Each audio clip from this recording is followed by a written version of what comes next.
Hello everyone, this is Mrs. Midnight, and today we will talk about my posture towards the arguments that defend that what Fran Bow sees is only in her mind.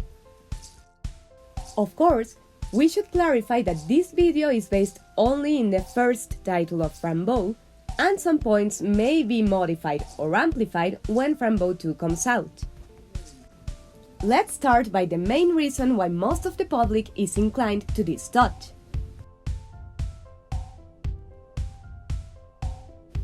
That doesn't exist in real life.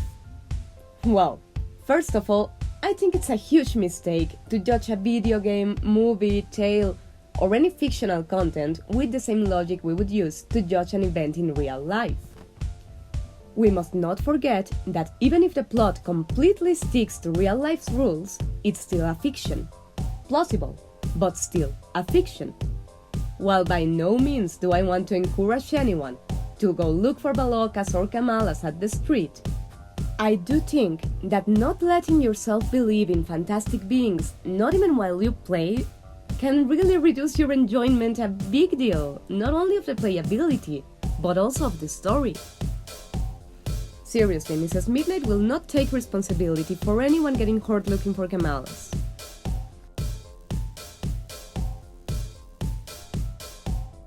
All the theories I've seen in favor of this poster leave Mr. Leon's diary out, and although it's not necessary to read it to finish the game, it does explain everything in a deeper way, and it implies that someone besides Fran has seen exactly the same things. Surely following the logic that everything is in her mind, the Toad didn't give the diary to her, but it's still perfectly possible that she found it in the well or in the forest, and thing is, it's completely impossible for two different people to hallucinate exactly the same, because hallucinations are fed by the fears, experiences, desires, and particular references of each individual.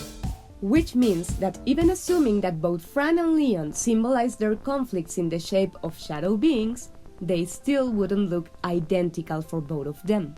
Besides, even though Dr. Leon did work at the asylum, he never mentioned anything about trying duotine, and it's unlikely for him to have done it, because he was a doctor there, not a patient.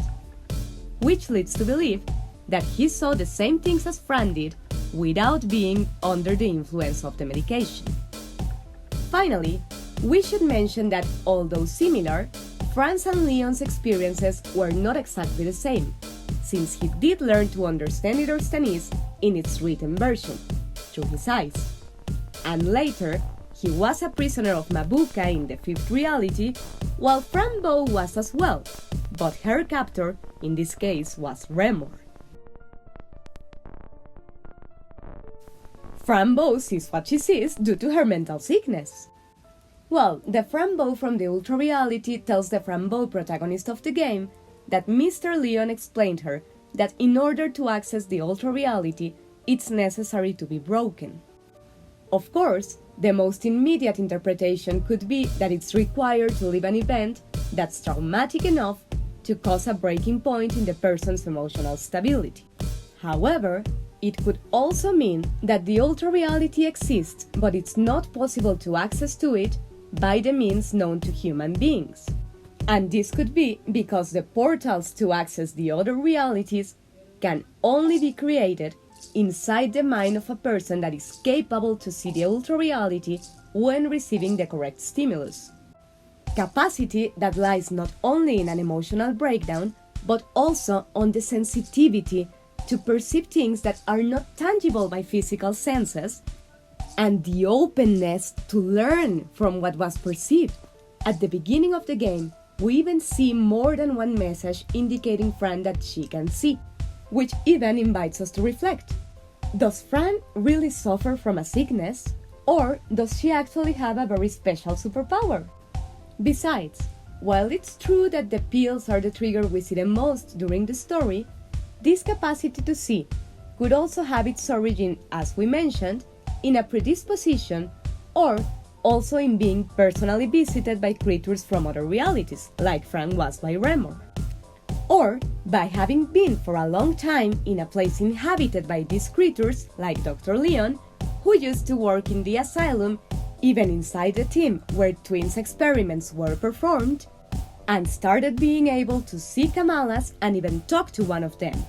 Or Dr. Oswald, who knew Remor and, according to the narrative, even ordered him the murder of Mrs. and Mr. Bow Dagenhart. Surely, if any person took duotine, it would cause them hallucinations based on their own conflicts, but they wouldn't be that similar nor identical to what Fran and Mr. Leon had seen.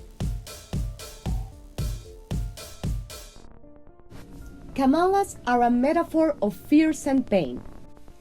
Maybe, but there's also the possibility that creatures like Kamalas are mostly found in people's minds because that's where they are born, as a result of the darkness, or because that's where they enter to feed from that same darkness. The point I'm trying to make is that just because we see them in Fran's mind does not mean they are not real or can only exist in there. Not to mention that other children like Adelaide cannot see them, but they can perceive their presence, and even some adults like Dr. Dearn have their own Kamala feeding off his fears and bad memories. While it makes sense to think that these beings, Remor and Mabuka, are the manifestation of human darkness like depression, fear, among others, I don't think that idea opposes to the possibility that in the game's logic, this darkness could materialize either to form these creatures or to serve as their food. It's all an effect of the pills. First argument supporting this idea says that the reason why Fran can see Mr. Antonio and his beetle pig without taking pills is that she hasn't fully detoxified from the duotine yet. However, if that was the case, it would be completely contradictory for her to become unable to see them when ingesting more pills. If she is supposed to see them due to a residual dose, why would she become unable to see them anymore with a more concentrated dose?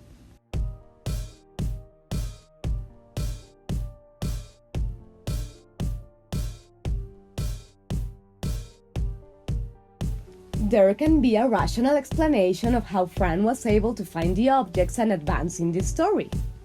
For example, they say Edward's flying machine is only Fran Bow's bicycle and she is the one that is actually riding it. Okay until then. Problem is, there is one detail that cannot be explained that way.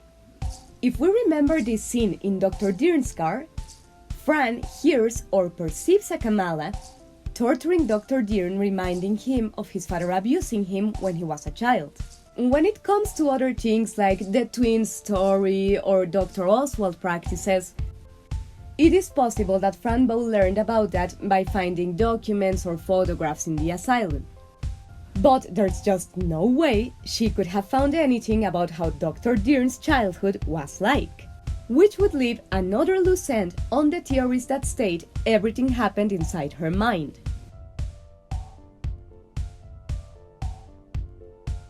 And what happened in Idersta? Theories saying it was all a hallucination or a dream state that becoming a tree or a log could be an analogy to body paralysis. Nevertheless, this would leave a loose end. If Remor didn't break the bridge, and therefore did not throw Fran and Mr. Midnight to the abyss, then how did they fall? If it had been broken from the beginning, they wouldn't have been able to cross at all. And frankly, it's just not believable that she would have fainted due to her fear of heights, because before in the game, she had shown more strength than that towards things that are way scarier, fainting only when being touched by Remor. And if they didn't fall, then why would Fran be paralyzed or in a catatonic state, which would be necessary to create a dream or a vision like Idersta, caused by a near-death experience? On the other hand, if we start from the base that Idersta is a dream, this would make sense if they were simple images having ordinary interactions with Fran, or at least interactions that are known to her. However, during her journey, especially if you read the diary, Fran collects a lot of information, including names and pretty detailed descriptions of the realms and the creatures that inhabit them, which wouldn't happen in a dream because dreams are not informative. They are a condensation of our experiences and feelings. The characters she meets are a product of her imagination. During the game, we see that the characters from other realities have their own conflicts and their own objectives, which would be hard to believe if they were only a creation of Fran's mind. Maybe she could imagine or hallucinate with beings that, like her, fear or hate Remor, but it's not possible to dream or hallucinate with people or individuals that you don't even have a notion of. And while surely her parents told her stories when she was younger and she had her own books, it's unlikely for her to have found places like Idersta or the other realms of essential existence, not to mention beings like the ones we can see during game. Also, we mustn't forget that Fran has an aliens comic in her room. Even if she wasn't actually there, she remembers it as it was, and this becomes important when we read Mr. Leon's diary, where he explains that Pandora, the human reality, resides in the Earth, Mars, and Jupiter, which would mean not only that some creatures like humans are aliens, but also that all the creatures from all the other realities are aliens as well. Problem is, Fran's comic indicates that she has a very stereotypical concept of aliens, which would make it very hard for her to have imagined them or dreamed them so different from the way they look like in her cartoon. And most importantly, if everyone is only a manifestation of Fran's unconscious, why do they not interact only with her, but also with each other?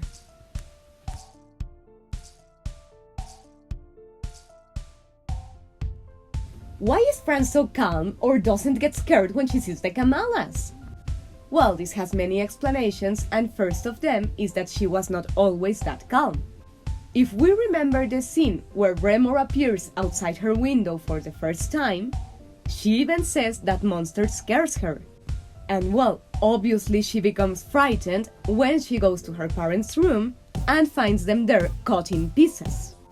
Also, later when she took the pills for the first time at Dr. Deern's office, the vision of her parents falling in pieces over her and the Kamala that was there in the room too frightened her so much that she even fainted.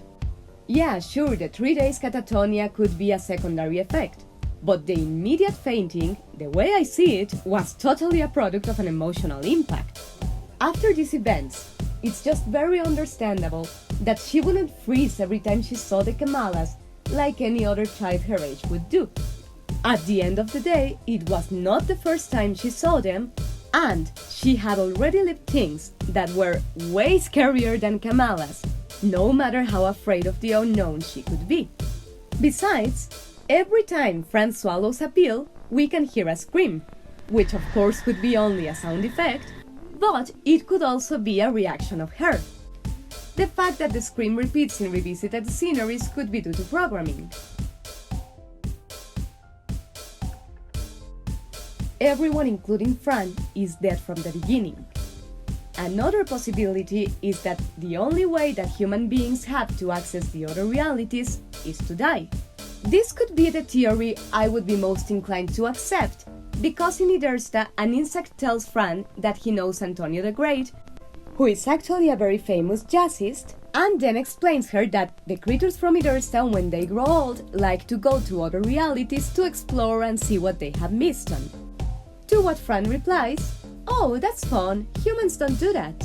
But what if they normally do, but only after dying? And this is why no human says anything about having those experiences except for Fran and Mr. Leon.